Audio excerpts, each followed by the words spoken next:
Hello बच्चों, previous class में हम लोग कॉमन सिस्टम और ट्रिवियल सिस्टम के बारे में देखे हुए थे। अब हम लोग देखेंगे आईयूपीएसी सिस्टम के बारे में,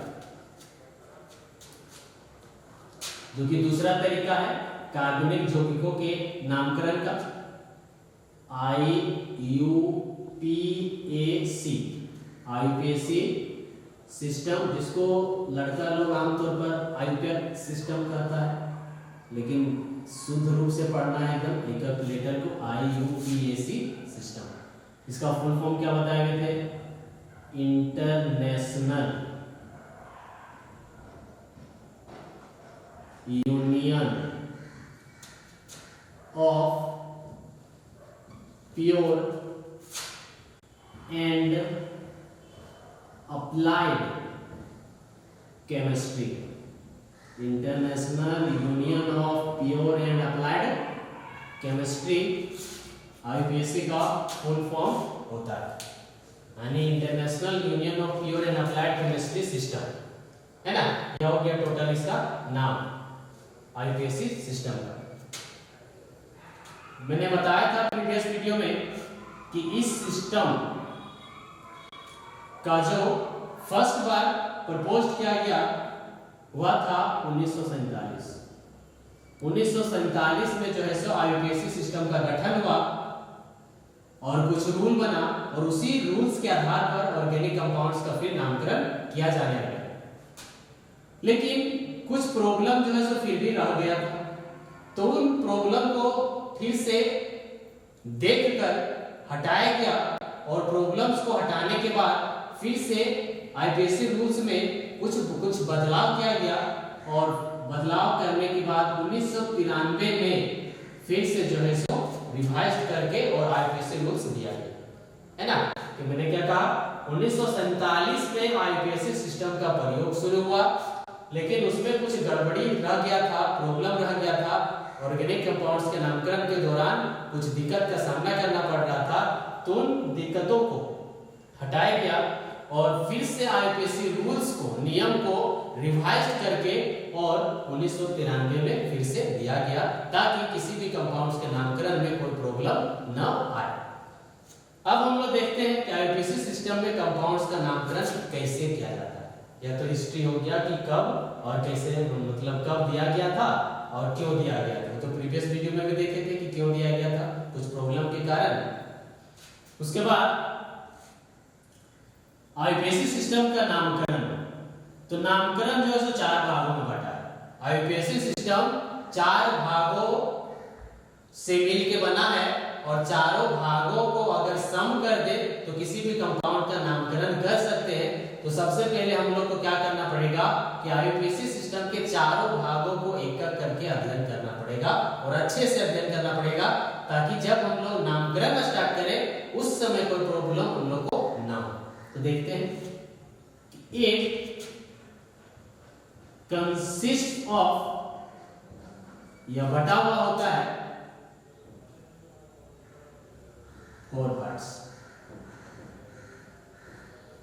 यह जो है सो 4 भागों से मिलकर बना हुआ है, और यह 4 भागों में बटा हुआ होता है। अब आईयूपीएसी सिस्टम 4 भागों में बटा हुआ होता है, देखते हैं एक एक करके। पहला है प्रीफिक्स। किसी भी कंपाउंड्स का नामकरण करने के लिए सबसे पहले प्रीफिक्स देखना पड़ता है। दूसरा वर्ड रूट, दूसरा भाग। तीसरा प्राइमरी सफिक्स, प्राइमरी सफिक्स। चौथा सेकेंडरी सफिक्स। यह है 4 भाग आईयूपीएसी सिस्टम का, और चारों भागों को अगर हम लोग अध्ययन कर लिए तो किसी भी कंपाउंड्स का नामकरण कर सकते हैं। अगर यह चारों भाग हम लोग अच्छे से पढ़ लिए, लर्न कर लिए, तो किसी भी ऑर्गेनिक कंपाउंड का नामकरण इजीली वे से किया जा सकता है। तो एक एक करके अब हम लोग अध्ययन करेंगे कि पहला प्रीफिक्स में क्या होता है, वर्ड रूट में क्या होता है, प्राइमरी सफिक्स में क्या होता है, सेकेंडरी सफिक्स में क्या होता है। तो चलिए स्टार्ट करते हैं। पहला देखते प्रीफिक्स।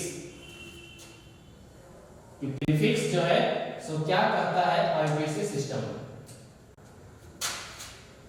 पहला प्रीफिक्स किसी भी ऑर्गेनिक कंपाउंड में प्रीफिक्स दर्शाता है कि उसमें कितने ब्रांचेज हैं, उसमें कितने साइड चेन हैं और उसमें कितने सब्स्टिट्यूएंट्स हैं। प्रीफिक्स क्या दर्शाता है कि it represents the number of किसका संख्या, नंबर ऑफ ब्रांचेज। अब ब्रांचेज किस रूप में होते बताएंगे। It represents the number of branches or side chains or substituents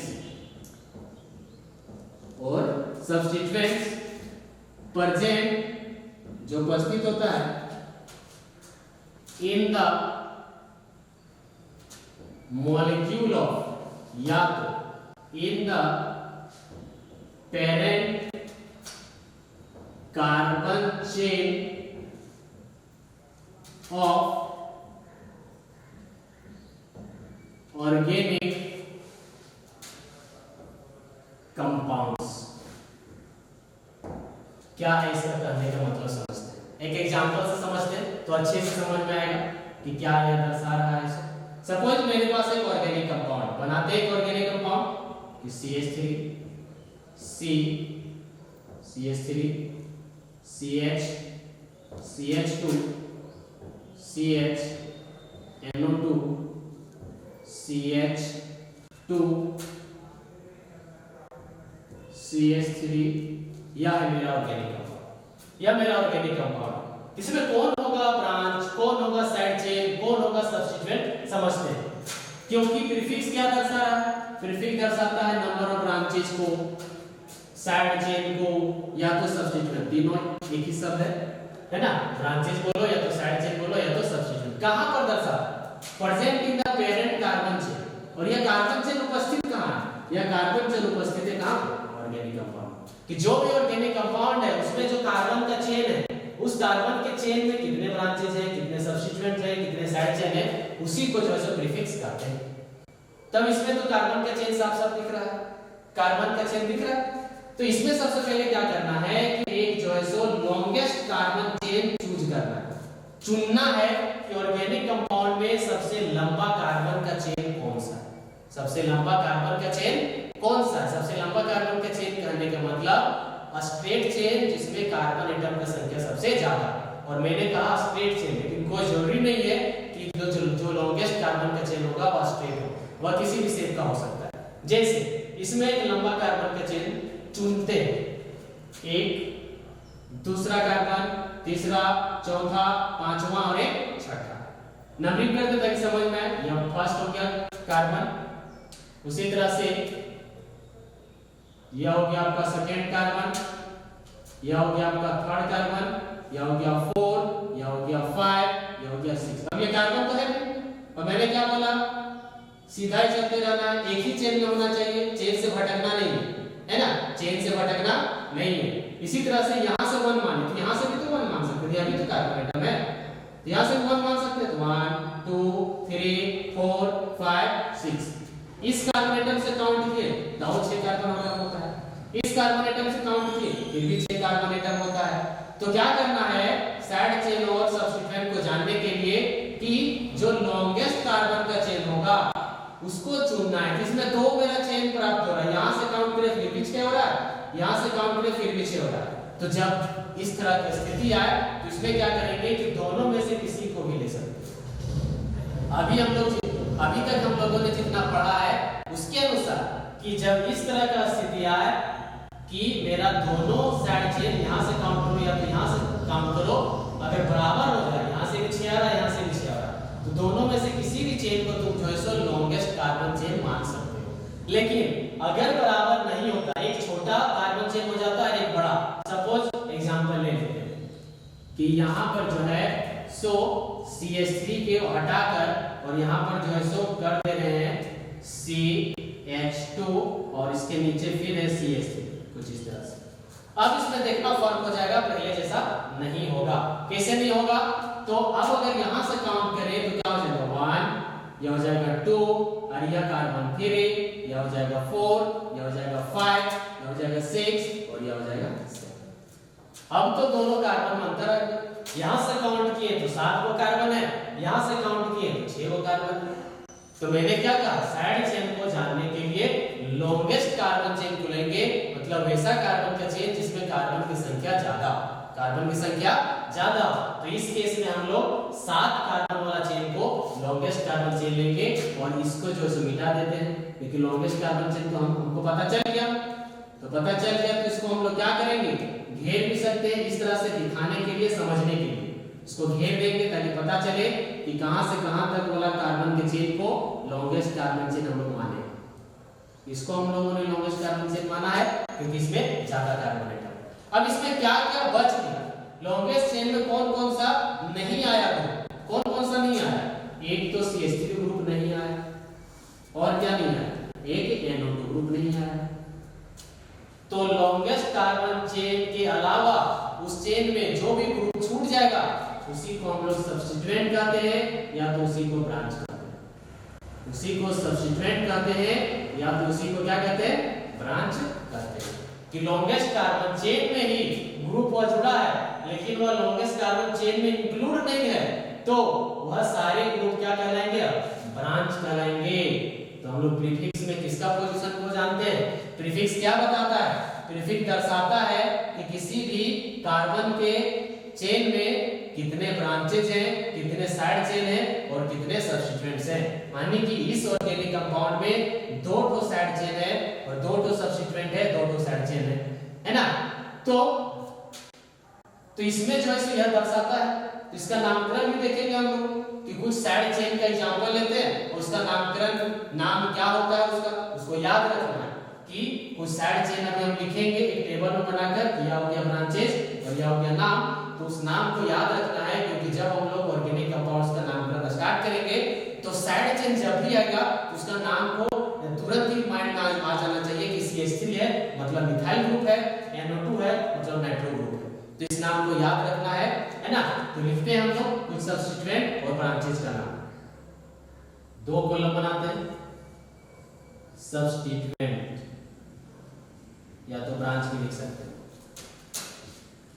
दूसरा ब्रांच, सॉरी इसका नाम, जो भी सब्स्टिट्यूएंट है उसका नाम क्या हो जाएगा। एग्जांपल लेते हैं, फर्स्ट एग्जांपल कि अगर CH3 रहा, CH3 से पहले लिखते हैं इसका कॉमन फॉर्मूला R क्या इंडिकेट करता है, यह इंडिकेट करता है अल्काइल ग्रुप को, यह इंडिकेट करता है अल्काइल ग्रुप को। और इसका फॉर्मूला मैंने प्रीवियस वीडियो में बता चुका है, क्या होता है फॉर्मूला, CnH2n + 1 होता है। n बराबर 1 रखो तो क्या आएगा, रखो अगर n बराबर 1 हो जाए तो रखो इसमें C1 हो जाएगा, H2 × 1 + 1 मतलब क्या, CH3 हो जाएगा, यही ना होगा CH3। और CH3 हो गया एक अल्काइल ग्रुप का एग्जांपल CH3। यहां पर ये लाइन क्यों दे रहे हैं, यहां पर ये लाइन क्यों दे रहे हैं, क्योंकि C कार्बन है और कार्बन कितना बॉन्ड बनाता है, 4, लेकिन एक बॉन्ड खाली है। वह कितना बॉन्ड बनाया, मात्र 3 है, क्योंकि 3 हाइड्रोजन है, 3 ही बॉन्ड बनाया। तो एक बॉन्ड किसी से बनाएगा, किसी से बनाएगा तो जुड़ेगा, तो जुड़ेगा तब तो, अभी नहीं जुड़ा इसलिए इस बॉन्ड को दिखाएंगे वो खाली है ना। और CH3 का जो नाम होता है वह होता है मिथाइल। CH3 का नाम क्या होता है, मिथाइल होता है। इसी तरह से यहाँ पर R का तो यही लिख दिया गया है, इसके नाम के जगह पर लिख देते हैं, फॉर्मूला क्या होगा, नाम इसका यहाँ पर होगा, इसका नाम है अल्काइल ग्रुप, या तो डायरेक्टली अल्काइल लिख सकते हैं, इसका फॉर्मूला बगल में लिख देंगे CnH2n + 1, कुछ इस तरह से। तो इसका हो गया नामकरण CH3 का। इसी तरह से कुछ और भी कंपाउंड्स हैं जैसे कि CH3, CH2 और CH3। अगर यह ग्रुप जुड़ा है, अगर यह ग्रुप जुड़ा है या तो इसको शॉर्टकट में लिखते हैं C2H5, साथ में जितना कार्बन है साथ में, जितना हाइड्रोजन है साथ में, 2 कार्बन है और 5 हाइड्रोजन है, साथ में लिख दिए, है ना। इसको बोलते हैं इथाइल। इसको क्या बोलते हैं? इथाइल बोलते हैं। तो यह जो है सो आपका कुछ सब्स्टिट्यूएंट्स है। और भी कुछ हम लोग देखेंगे कि और भी अगर सब्स्टिट्यूएंट्स रहे दूसरे तो उसका नाम क्या होगा, तो देखते हैं हम लोग।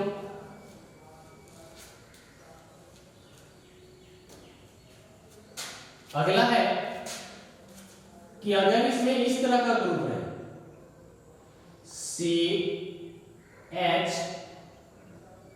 CH3 और यहां से CH3, इस तरह से, या इस तरह का ग्रुप है, तो इसको हम लोग बोलते हैं सेकेंडरी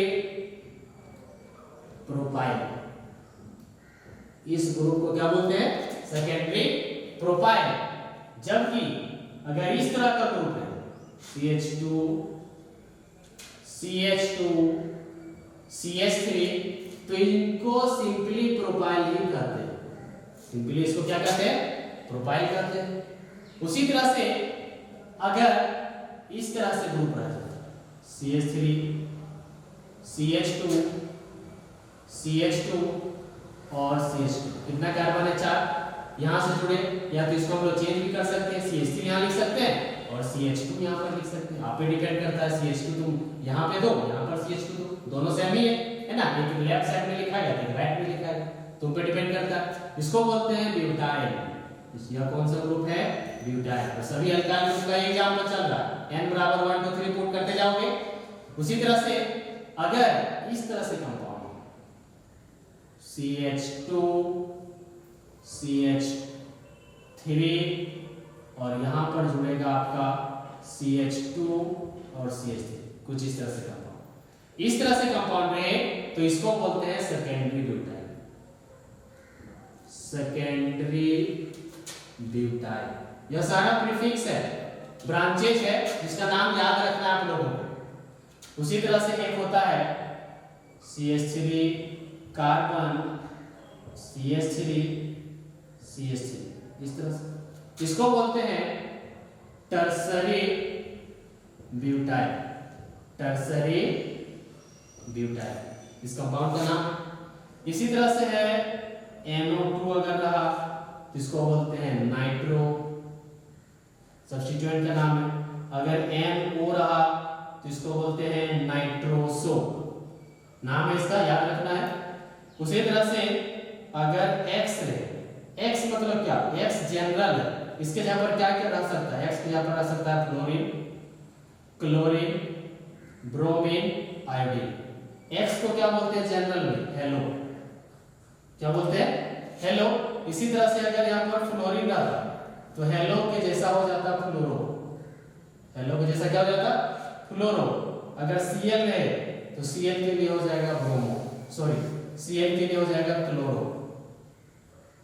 इसी तरह से अगर Br है तो Br के लिए हो जाएगा ब्रोमो, इस तरह से। और इसी तरह से Br की जगह पर कुछ और है, Br की जगह पर कुछ और है तो उसका नाम भी कुछ इस तरह से होगा। अगर Br की जगह पर आयोडीन है तो आयोडीन को हम लोग बोलते हैं आयोडो। क्या बोलते हैं? आयोडो बोलते हैं। उसी तरह से और एक सब्स्टिट्यूएंट OR, OR को जनरली हम लोग बोलते हैं अल्कोक्सी। OR को क्या बोलते हैं? अल्कोक्सी। R क्या है? R अल्काइल ग्रुप अभी भी है, जिसका फॉर्मूला हम लोगों ने देखा CnH2n+1, है ना। अगर n बराबर 1 रखे तो OCH3 हो जाएगा। इसको बोलते हैं मिथॉक्सी। इसको क्या बोलते हैं? मिथॉक्सी। उसी तरह से अगर OCH2 CH3 रहा इस तरह से तो इसको बोलते हैं इथॉक्सी। 2 कार्बन है, इसको बोलते हैं इथॉक्सी, कुछ इस तरह से। तो यह सारा का सारा जो है सो सब्स्टिट्यूएंट्स है, ब्रांचेज है, जो किसी ऑर्गेनिक कंपाउंड में उपस्थित रहेगा पेरेंट चेन के अलावा, लॉन्गेस्ट कार्बन चेन के अलावा, तो उसका नामकरण, नाम क्या क्या होता है, इस नाम को याद रखना है। पहले ही बोल रहे हैं, बहुत इंपॉर्टेंट है। जब हम लोग नामकरण करेंगे तो यह प्रीफिक्स का नाम को याद रखना, क्योंकि उस समय एट ए टाइम माइंड में आएगा नहीं, इसलिए इसको रख लो, तब जाके नोमेनक्लेचर जो शब्दों को क्या होगा, आसान लगेगा।